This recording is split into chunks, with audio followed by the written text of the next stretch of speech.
कारण माजी मंत्री नवाब मलिक यांच्या नेतृत्वाखाली राष्ट्रवादीची बैठक सुरू झाली आहे।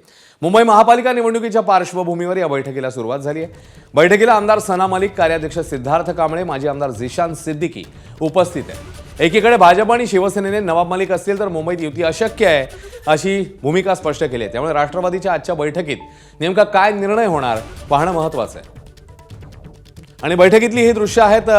सगळे प्रमुख नेते मंडळी राष्ट्रवादीची, अजित पवारांच्या पक्षाची तिकडे पोहोचलेली दिसतात। मुंबई सेंट्रिक, खास करून मुंबई केंद्रभूत ठेवून ही महत्त्वाची बैठक बघायला मिळते। आणि अर्थातच कळीचा मुद्दा जो आहे की शिवसेना आणि भाजप जे महायुतीतले भिडू आहेत त्यांनी नवाब मलिक यांच्या नावाला केलेला विरोध।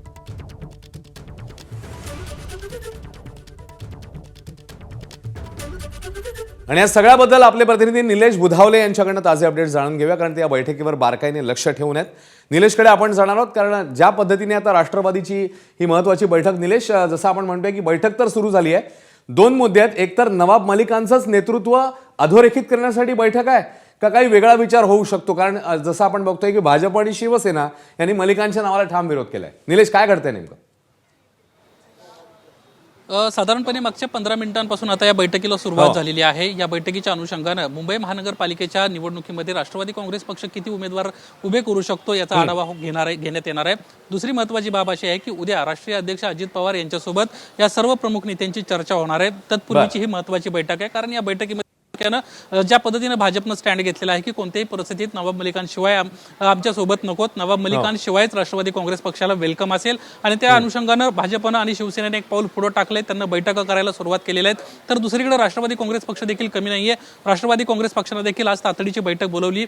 मुंबई महापालिकेसाठी जी निवडणूक निर्णय समिती स्थापन करण्यात आलेली आहे त्या समितीची ही बैठक आहे। ही एक समिती आज या नवाब मलिकांसंदर्भामध्ये एक महत्त्वाची चर्चा करतील। कोणते सदस्य आपण निवडून आणू शकतो याची चर्चा करतील आणि त्याचा एक रिपोर्ट उद्या अजित पवारांना ते सुपूर्द करणार आहेत। राष्ट्रवादी काँग्रेस पक्षाचे प्रवक्ते सूरज चव्हाण यांना पुन्हा एकदा स्पष्ट केलेलं आहे, भाजप जर आमच्यावर प्रश्नचिन्ह उपस्थित करत असेल तर भाजपनं ही गोष्ट लक्षात घ्यावी की बडगुजर सारख्या व्यक्तीला देखील त्यांना प्रवेश दिला आहे। त्यामुळे आमच्यावर प्रश्नचिन्ह उपस्थित करत असताना एक पाऊल आपल्याकडे देखील त्यांना लक्ष द्यावं अशा पद्धतीची भूमिका आहे। याचाच अर्थ असा की राष्ट्रवादी काँग्रेस पक्ष नवाब मलिकांच्या नेतृत्वासंदर्भात ठाम असल्याचं आपल्याला दिसतंय, कारण सातत्यानं राष्ट्रवादी काँग्रेस पक्षाकडून देखील नवाब मलिकांच्या अनुषंगाने ज्यावेळेस प्रश्न विचारला जातो त्यावेळेस अजित पवारांना जी भूमिका स्पष्ट केलेली आहे त्याचं उदाहरण दिलं जातं। अजित पवारांना म्हटलं होतं की सूरज चव्हाण यांना जी भूमिका मांडली नवाब मलिकांच्या अनुषंगाने त्याच भूमिकेवर आम्ही ठाम आहोत। याचाच अर्थ असा राष्ट्रवादी काँग्रेस पक्ष सध्या तरी नवाब मलिकांच्या या पाठीशी उभा आहे आणि त्याच अनुषंगाने आज नवाब मलिक बैठक देखील घेत आहेत। उद्या राष्ट्रवादी काँग्रेस पक्षाचे राष्ट्रीय अध्यक्ष यांच्यासोबत बैठक झाल्यानंतर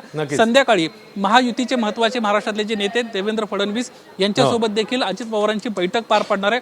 आणि त्या बैठकीमध्ये महापालिकेच्या अनुषंगाने काय करायचं, नवाब मलिकांचा मुद्दा पुढे घेऊन कसं जायचं, महायुतीमध्ये राष्ट्रवादी काँग्रेस पक्ष असणार की बाहेर पडणार, या सगळ्या प्रश्नांची उत्तरं उद्या संध्याकाळी 9 वाजता मिळणार आहेत। कारण उद्या संध्याकाळी 9 वाजता महायुतीची मुंबईमध्ये बैठक आयोजित करण्यात आलेली आहे।